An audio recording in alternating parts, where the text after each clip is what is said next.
Hello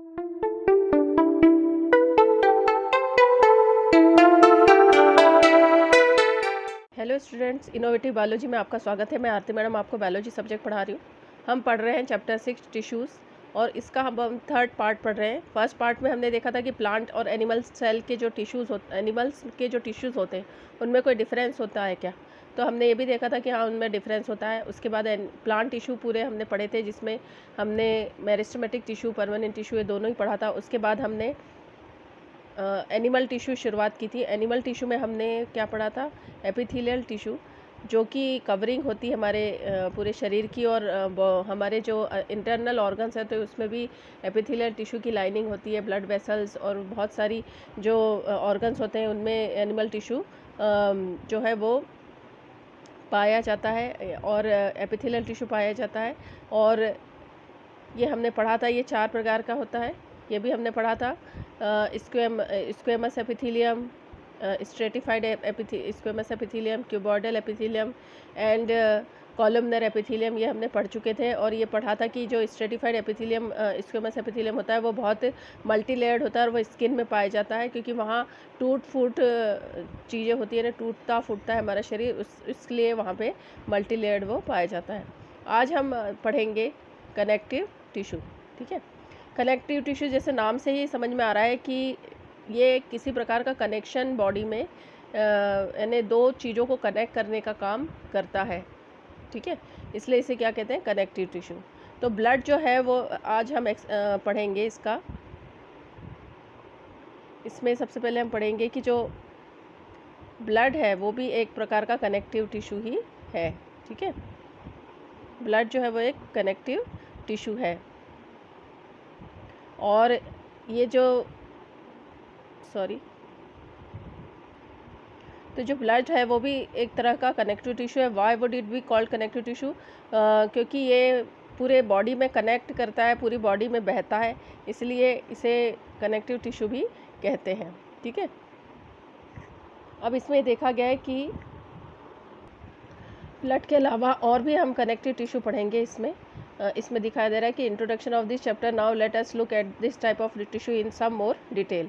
तो इसमें हम देखेंगे कि the cells of connective tissue are loosely spaced, यानी लूजली पैक्ड होती है और एम्बेडेड होती है इंटरसेलुलर मैट्रिक्स में। किसमें एम्बेडेड होती है? इंटरसेलुलर मैट्रिक्स में। और ये जो इंटरसेलुलर मैट्रिक्स होता है वो जो है वो जेली लाइक हो सकता है, फ्लूइड हो सकता है, डेंस होता है, या रिजिड हो सकता है। जेली लाइक यानी थोड़ा सा ऐसा जेली जो जिस तरह से होती है लसलिसी, वैसा हो सकता है। फ्लूइड यानी तरल पदार्थ हो सकता है। डेंस यानी थोड़ा सा डेंस मीडियम होता है, कठोर हो सकता है। या रिजिड यानी बहुत ही ज़्यादा कठोर जो होता है वो, उसे भी हम रिजिड कह सकते हैं। तो इस तरह का भी वो इंटरसेलुलर मैट्रिक्स हो सकता है। The nature of matrix differ in concordance with the function of the particular connective tissue, यानी उसका उस पर्टिकुलर कनेक्टिव टिश्यू का क्या फंक्शन है, उसी आधार पर मैट्रिक्स भी होगा। यानी वो जेली लाइक हो सकता है, फ्लूइड हो सकता है, डेंस हो सकता है, या रिजिड हो सकता है, परंतु वो उसके पर्टिकुलर फंक्शन के आधार पर ही होगा। ठीक है, अब इन्होंने कहा है कि take a drop of blood on slide and observe different types of cells, यानी उन्होंने कहा कि एक बूंद जो है वो ब्लड की इसमें लेनी है और कवर स्लिप रख के माइक्रोस्कोप के द्वारा देखना है कि उसमें कौन कौन सी सेल्स पाई जाती है। ये हमें एक्टिविटी की तरह उन्होंने दिया है। ठीक है, तो ब्लड जो है वो एक लिक्विड मैट्रिक्स है। उन्होंने क्या कहा कि जैसे हमने पढ़ा था कि या तो वो फ्लूइड हो सकता है, रिजिड हो सकता है, डेंस हो सकता है। तो उसमें जो ब्लड है वो क्या है? एक तरह का लिक्विड मैट्रिक्स होता है। उसमें रेड ब्लड सेल्स और वाइट ब्लड सेल्स और प्लेटलेट्स, 3 प्रकार की सेल्स होती हैं। एक होती है रेड ब्लड सेल्स होती है, एक होती है white blood cell. White blood cell बहुत प्रकार की होती है, जो ग्लैनुलर भी हो सकती है और नॉन ग्लैनुलर भी हो सकती है। और इसी के साथ प्लेटलेट्स भी होती है कुछ सेल्स, और ये सभी जो होती है वो मैट्रिक्स में एम्बेडेड या सस्पेंडेड रहती है। ठीक है, तो ये इसमें दिखाया गया है।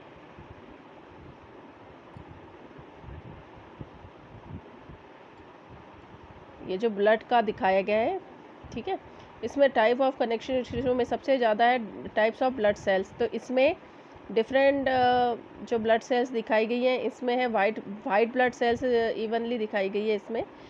ठीक है, ये तो दिखाया गया ब्लड कार्पेसेल्स से ऊपर जो है वो दिखाया गया ब्लड कार्पेसेल्स। इसके साथ है डिफरेंट प्रकार की, जैसे neutrophil, eosinophil, basophils and lymphocyte, monocyte, ये सभी जो है वो दिखाई गई हैं, और ये प्लेटलेट्स। तो इस तरह के जो सेल्स होती है वो ब्लड में पाई जाती है, और मैट्रिक्स में क्या रहती है, वो सस्पेंडेड रहती है। ठीक है, तो इसमें दिखाया गया है कि blood has a fluid matrix called plasma. जो ब्लड का जो तरल पदार्थ होता है वो क्या कहलाता है, प्लाज्मा कहलाता है, और उसमें आरबीसी, डब्ल्यूबीसी जिसको रेड ब्लड सेल्स कहते हैं, वाइट ब्लड सेल्स कहते हैं, और प्लेटलेट से 3 प्रकार की सेल्स उसमें सस्पेंडेड होती है। प्लाज्मा में और क्या क्या पाया जाता है, इसके अतिरिक्त प्रोटीन्स होता है, सॉल्ट्स होता है, और हार्मोन्स होता है। ठीक है, अब ये क्या करती है, जो ब्लड होता है वो पूरे बॉडी में आर्टरीज और वेन्स में जाता है, और पूरी बॉडी में होते हुए क्या करता है, ये ट्रांसपोर्ट गैसेस यानी गैसों को O2 को प्रत्येक सेल में देता है और CO2 को ले लेता है। ठीक है, और डाइजेस्टिव फूड को पूरे सेल्स में भेजता है, हार्मोन्स को पूरे सेल्स में भेजता है, एंड वेस्ट मटेरियल को जो है वो डिफरेंट पार्ट्स को देता है। जैसे हमें पता है कि वेस्ट मटेरियल ज़्यादातर काय में जाते हैं, लिवर एंड किडनी में जाते हैं शुद्ध होने के लिए। ठीक है, तो ये जो ब्लड है वो इन ऑर्गन्स को भी शुद्ध होने के लिए ये वेस्ट मटेरियल देता है। इस तरह हमें पता चल रहा है कि ब्लड जो है वो कितना बड़ा कार्य कर रहा है इस बॉडी में, और इस बॉडी में पूरी तरह से ब्लड जो है वो फ्लो होता है, इसलिए ये तरल कनेक्टिव टिश्यू भी कहा गया है, क्योंकि पूरी बॉडी में फ्लूइड की तरह जाता है। ठीक है, अब आता है बोन। बोन जो है वो भी एक अदर टाइप का टिश्यू है जो इसमें दिखाई दे रहा है, थर्ड में बोन। ये जो सी दिखाई दे रहा है वो बोन ही है, पूरा ये बोन है, और इसमें हेवर्सनियल कैनाल्स होती हैं जो ब्लड वेसल्स और नर्व वेसल्स यानी इसमें पाया ही जाता है, और ये हेवरसियन कैनाल जो ये पूछा ही जाता है। ये नीट बायोलॉजी में बहुत बार पूछा गया है कि ये जो कैनाल्स होती है वो कहाँ पाई जाती है, तो ये हमें याद होना चाहिए कि ब्लड में पाई जाती है। इसकी जो सेल्स है वो क्या कहलाती है, ये भी बहुत बार पूछा जाता है। तो ओस्टियोसाइट्स जो है इनकी सेल्स कहलाती है, और ये इतनी सारी सेल्स ही इसमें दिख रही है। ठीक है, तो ये एक तरह से क्या है, ये कनेक्टिव टिश्यू है। ब्लड जो बोन है वो भी क्या है, एक तरह से कनेक्टिव टिश्यू है। ठीक है, तो bone is another example of connective tissue. It forms the framework that supports the body. ये क्या करता है, बॉडी को पूरी तरह सपोर्ट करता है। एंकर द मसल्स यानी मसल्स को जो है वो चिपकाने का काम भी यही करता है, नहीं वो मसल्स को स्थान देता है उस पर चिपकने के लिए। And support the main organs of the body. It is a strong non flexible tissue, यानी वो बहुत स्ट्रॉन्ग होता है, और वो टूट इन्हें फ्लेक्सिबल नहीं होता कि हम बोन्स को इसी तरह से मोड़ सके। बोन्स को अगर हम तोड़ने की या मोड़ने की कोशिश करते हैं तो वो टूट जाता है। ठीक है, वॉट वुड द, इसलिए लिखा है कि what would be the advantage of this properties of bone.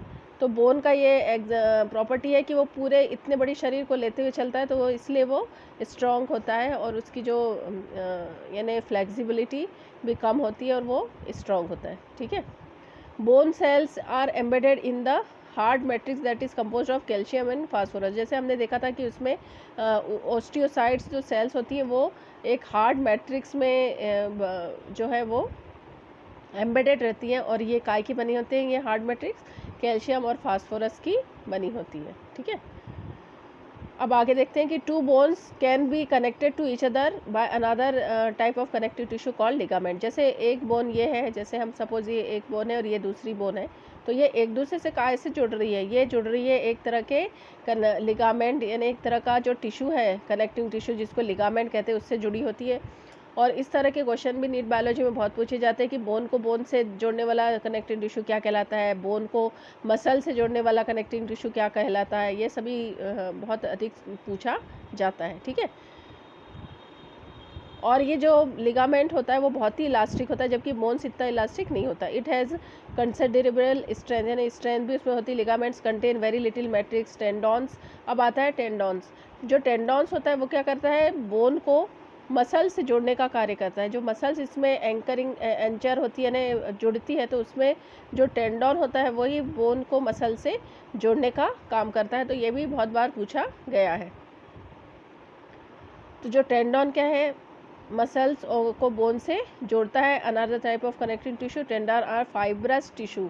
Fibres से मिलकर, जैसे ऐसे बहुत सारे फाइबर्स होते हैं वो मिलकर टेंडॉन बनाते हैं with great strength but limited flexibility. इसमें ज़्यादा फ्लेक्सिबिलिटी नहीं होती परंतु स्ट्रेंथ बहुत होती है। इसके अलावा एक another type of connective tissue यहाँ पे दिखाया गया है। तो ये है कॉन्ड्रोसाइट्स, जो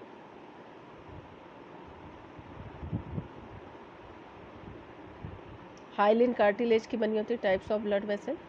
और इस तरह से ये कॉन्ड्रोसाइट दिखाया गया है, ये कार्टिलेज। अभी हम पढ़ेंगे और अनदर टाइप ऑफ टिश्यू, इसमें कार्टिलेज जो पढ़ेंगे उसका है ये डायग्राम, ठीक है। तो देखते हैं कि another type of connective tissue cartilage has widely spaced cells. The solid matrix is composed of proteins and sugars. Cartilage smoothens bone surface at joints and is also present in nose. कहाँ कहाँ पाया जाता है? Nose, ear, trachea and larynx. यानी nose, जो हमारी nose होती है उसके ये वाले पार्ट में कार्टिलेज होता है। हमारे ईयर में होता है कार्टिलेज। इसके अलावा ट्रैकिया, जो हमारी लंग्स होते हैं, ट्रैकिया, ये जो ट्रैकिया उसमें होता है। और ट्रैकिया के वहाँ एक जो लैरिंग्स होता है जिसको कि स्वर यंत्र कहते हैं, उसमें भी कार्टिलेज होता है। तो ये भी पूछा जा सकता है कि कार्टिलेज कहाँ कहाँ होता है, ठीक है। तो ये कार्टिलेज का ही डायग्राम है, जिसमें कार्टिलेज में जो सेल्स पाई जाती हैं उनको क्या कहते हैं? कॉन्ड्रोसाइट। तो ये भी एक तरह से बहुत अच्छा क्वेश्चन है पूछने के लिए। और इसका जो मैट्रिक्स होता है वो हाइलिन होता है ना, वाइट कलर का, वाइट फाइब्रस कनेक्टिव टिश्यू से मिलकर बनता है या वाइट होता है, इसलिए इसे क्या कहते हैं? हाइलिन मैट्रिक्स, ठीक है। तो ये कहाँ कहाँ पाया जाता है? Nose, ear, trachea and larynx. We can fold the cartilage of the ear, यानी हम अपने जो कान है उसको मोड़ सकते हैं, यानी वहाँ कोई हड्डी नहीं होती बल्कि कार्टिलेज होता है, ठीक है। But we can not bend the bones in our arms, परंतु हम अपने हाथ की जो बोन्स होती है उसको नहीं मोड़ सकते हैं, ठीक है। इस तरह से ये दो टिश्यू में देखो कितना डिफरेंस है। एक दोनों ही कनेक्टिव टिश्यू है, परंतु एक जो है वो इतना हार्ड होता है और एक जो है वो इतना सॉफ्ट होता है, ठीक है। अगला है एरियोलर कनेक्टिंग टिश्यू। अगला वाला कौन सा कनेक्टिंग टिश्यू है? Areolar connecting tissue. अगला जो कनेक्टिव टिश्यू है वो एरियोलर कनेक्टिंग टिश्यू है और ये पाया जाता है स्किन और मसल्स के बीच में।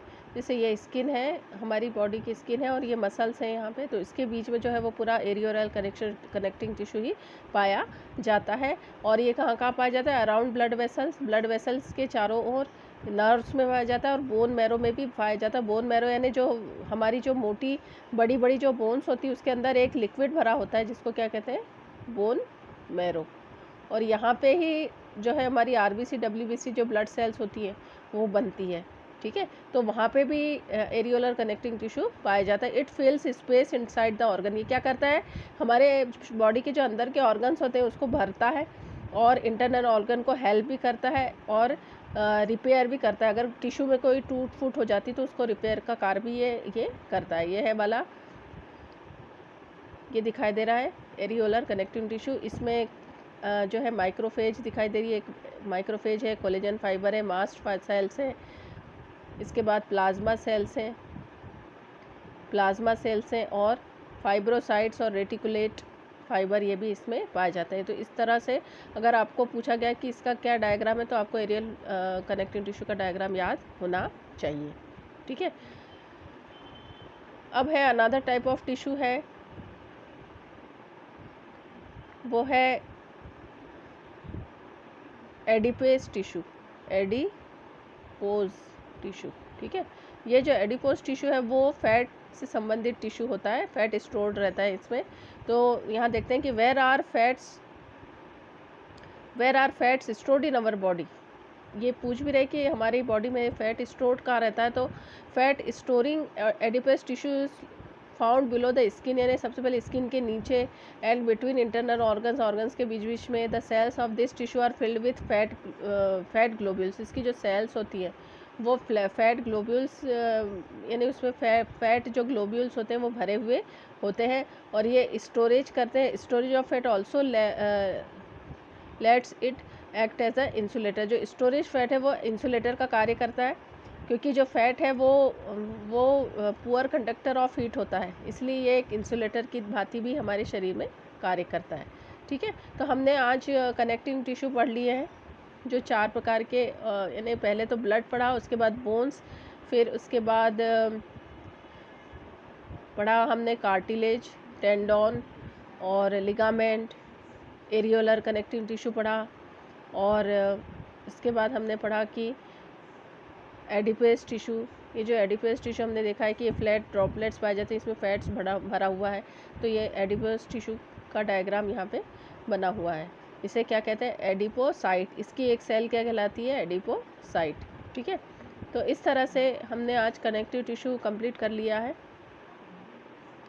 अतः आपको ये वीडियो कैसा लगा, इसको लाइक कीजिए, शेयर कीजिए तथा इस चैनल को सब्सक्राइब कीजिए तथा बेल आइकन को दबाना ना भूलें, जिससे कि आपको इस चैनल से रिलेटेड जो भी नोटिफिकेशन है वो प्राप्त हो सके। इसलिए बेल आइकन को दबाइए। Thanks for watching.